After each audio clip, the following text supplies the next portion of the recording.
The microphone hits the floor. The audience holds its breath. Because Robin Williams is crying. Not the laughter they came for.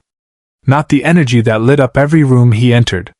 Just tears streaming down the face of a man who had made millions laugh, now unable to speak.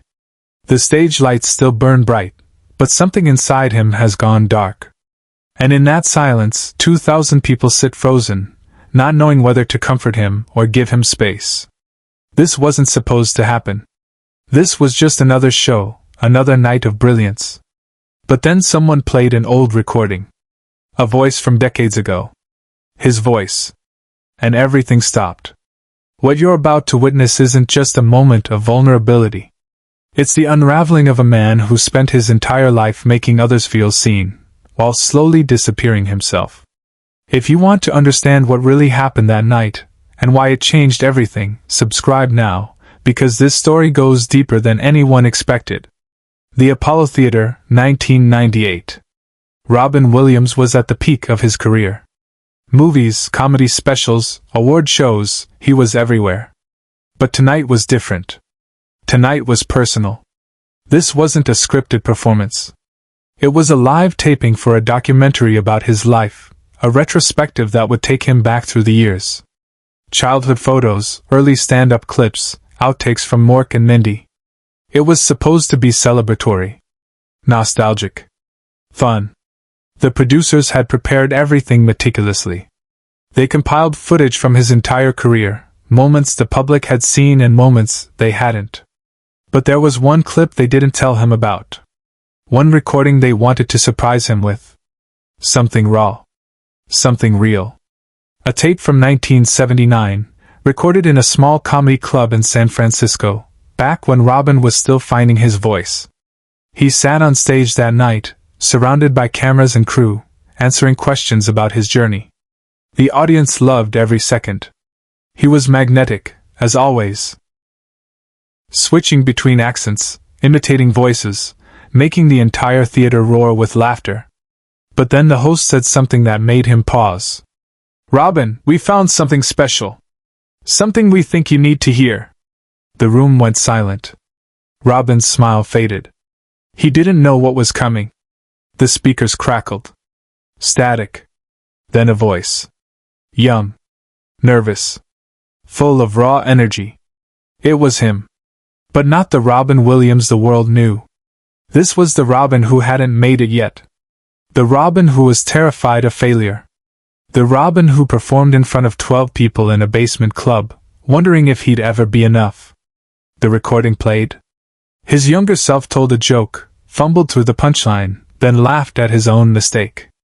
The audience in the recording barely responded. You could hear the awkwardness, the desperation in his voice as he tried to recover. And then, in a moment of unfiltered honesty, young Robin said something he had probably forgotten he ever said. "I just want to make people feel less alone. That's all. If I can do that, maybe I'll matter." The theater went completely still. Robin sat there, staring at the floor. His hands gripped the armrests of his chair. His jaw tightened. And then, slowly, his shoulders began to shake. He was crying. Not performing. Not acting. Just crying. The kind of crying that comes from a place so deep, you didn't even know it was there. The audience didn't know what to do. Some wiped their own tears. Others looked away, feeling like they were witnessing something too intimate, too sacred for a public space. The host leaned forward. "Robin, are you okay?" He didn't answer. He just sat there, listening to his younger self speak words he had buried under decades of fame, applause, and expectation. Words that reminded him of who he was before the world told him who to be. Subscribe and leave a comment, because the most powerful moment of Robin's life is still ahead, and you won't believe what he does next. But to understand why that recording broke him, we have to go back. Back to where it all started. San Francisco, 1978. Robin Williams was nobody. Just another comedian trying to make it in a city flooded with people who thought they were funny. He performed in dingy clubs, sometimes for free, just to get stage time. He watched other comedians get discovered while he stayed in the shadows. And every night he asked himself the same question, am I good enough? His father had been distant, emotionally unavailable. His mother was loving but preoccupied. Robin learned early that the only way to get attention was to entertain. So he became the funny kid. The one who could make anyone laugh. But deep down, he wondered if people loved him, or just the performance. Comedy became his armor. If he could make you laugh, you wouldn't see the loneliness. You wouldn't notice the fear. And for a while, it worked. He got noticed. He got cast in Mork and Mindy. He became a household name. But success didn't quiet the voice in his head. It just made it louder. Am I enough? Will they still love me when the jokes run out? By 1998, Robin had spent 2 decades proving himself. Oscar winner. Box office star. Beloved by millions. But that recording, that old tape from a basement club, reminded him of something he had tried to forget, the version of himself that just wanted to matter. Not to be famous. Not to be rich. Just to matter. And sitting on that stage, in front of 2,000 people, he realized he had lost that version of himself along the way. The cameras kept rolling. The crew didn't know whether to stop the taping or let it play out. Robin finally looked up, his face wet with tears, and he did something no one expected. He started talking. Not to the host. Not to the cameras. To the audience. Directly.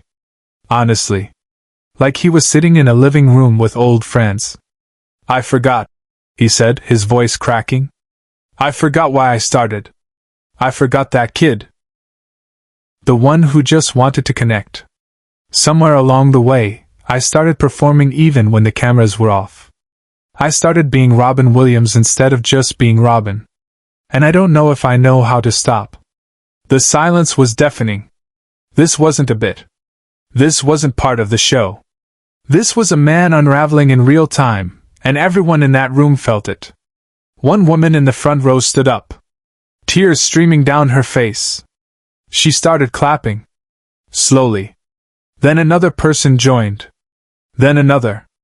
And within seconds the entire theater was on its feet, applauding not for a performance, but for the courage it took to be that vulnerable. Robin wiped his eyes. He smiled, but it was different. Not the manic, electric smile the world knew. This one was softer. Sadder. Real. And in that moment something shifted. Not just in him, but in everyone watching. After the show, Robin didn't leave right away. He sat backstage, alone, staring at the wall. A crew member approached him, hesitant. That was incredible, Robin. Really? Are you okay? He nodded. I think so. I needed to hear that. I needed to remember. The crew member handed him something. A small cassette tape. The original recording from 1979. We thought you might want to keep this. Robin held it in his hands like it was made of glass. This tiny piece of plastic contained the voice of a man he used to be. A man who wasn't afraid to admit he was scared. A man who hadn't yet learned to hide behind the laughter. He slipped it into his pocket and walked out into the night. Years later, people who were in that audience still talk about that moment. Not because it was funny. Not because it was entertaining. But because it was real. Robin Williams, the man who made the world laugh, allowed himself to be seen. And in doing so, he gave everyone in that room permission to be seen too. Because sometimes the bravest thing you can do is stop performing and just be human. The documentary aired a few months later. The producers included that moment unedited. Some critics said it was too raw, too personal. But millions of viewers felt something they hadn't felt in a long time: connection. Not to a celebrity. To a person. In the weeks following that taping, something unexpected happened. Letters began arriving. Hundreds of them. Then thousands. People writing to Robin not as fans, but as fellow human beings. They shared their own stories of hiding behind masks, of performing versions of themselves they thought the world wanted to see. A teacher from Ohio wrote about how she smiled through depression for years because she thought that's what her students needed. A businessman from London described decades of pretending to be confident while feeling hollow inside. A teenager from Brazil thanked Robin for showing her that vulnerability wasn't weakness. Robin read every single one. He kept them in boxes in his home office, and on difficult days he would pull one out and read it.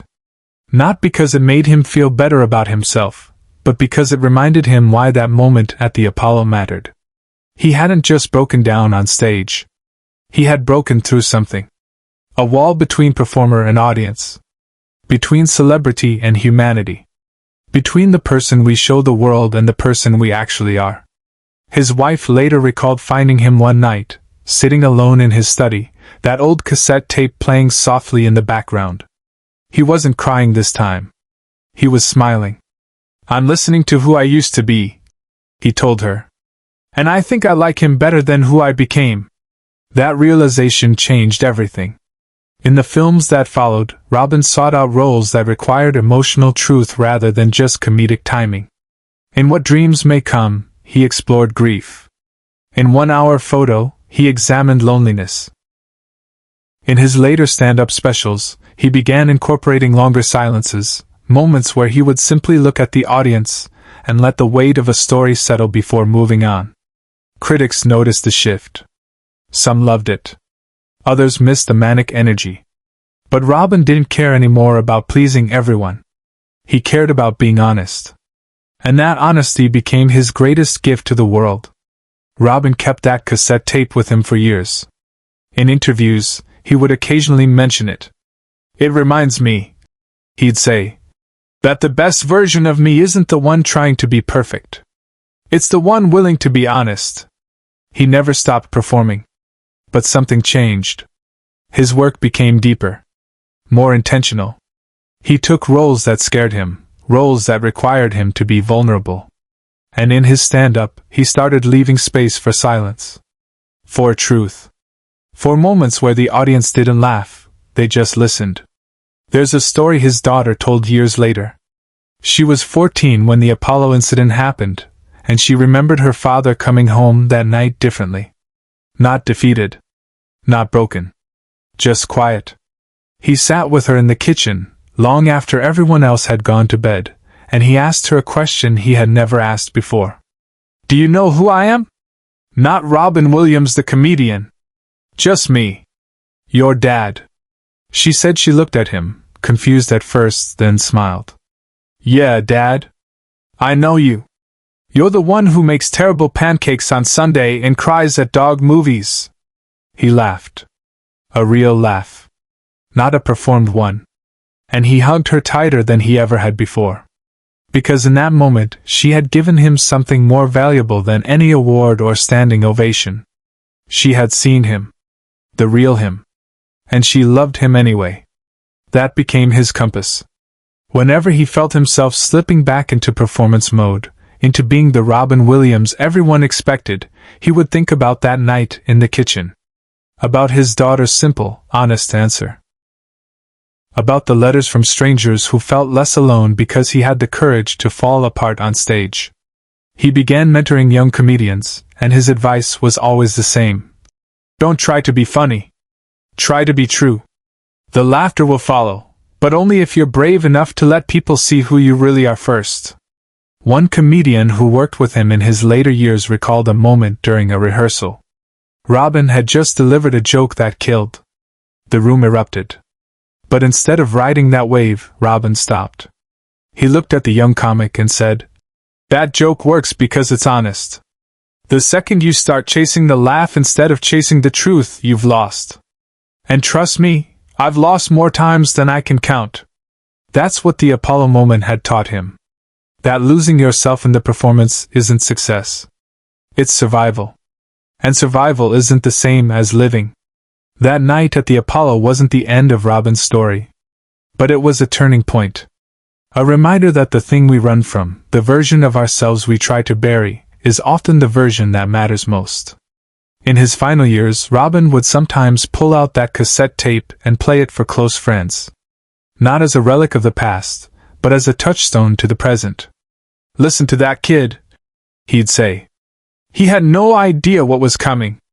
No idea about the movies, the money, the fame. He just wanted to matter. And you know what? He was right. That's all any of us want. To matter to someone. To make someone feel less alone. A producer who worked with him on his last project remembered asking Robin what he wanted his legacy to be.